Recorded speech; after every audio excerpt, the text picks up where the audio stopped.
We know that smiling is a sunnah. So what is wrong with a woman smiling at a man? Doesn't my niyyah count?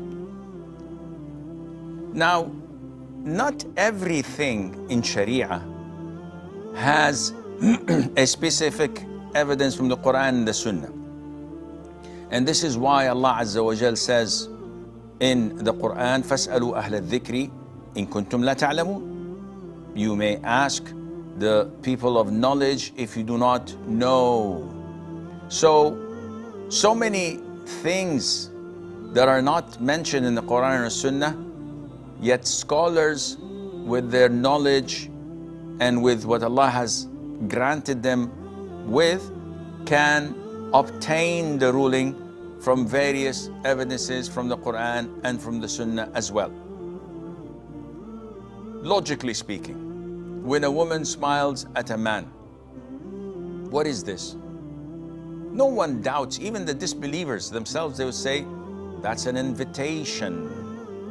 So it is an invitation when she smiles at a man, regardless of her age, regardless of her beauty, regardless of her social status, whether married or single. If you look at the vast majority of evidences in the Quran and the Sunnah, you will find that this religion is based on segregation between men and women, to the extent that clear evidences in the Quran that prohibits women from revealing their beauty. It obliges them to wear the hijab, as in verse 59, chapter 33, Al-Ahzab. So this is a clear indication. Also in the Sunnah, the Prophet says, alayhi salatu wasalam,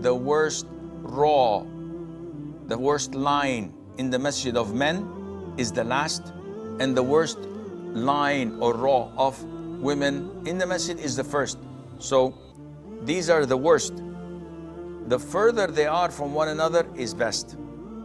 And in the Sunnah, the Prophet tells us, alayhi salatu wasalam, a woman who leaves her home wearing her perfume and non-mahram men find the scent of her perfume, she is like an adulteress. It is not permissible for a man to touch a non-mahram woman and to be stabbed in the head with a needle of iron is better than to touch a woman that is not halal for him.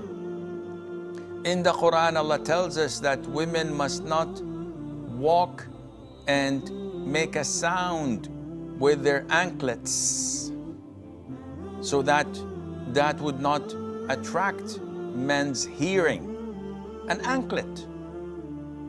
So if all of these combined, and among other evidences, they all indicate that Islam promotes and endorses the segregation between men and women for the benefit of men and women.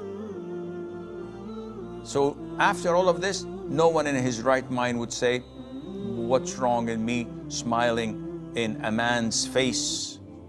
This is a clear invitation, and this defies the purpose of hijab, and Allah Azza wa Jal knows best.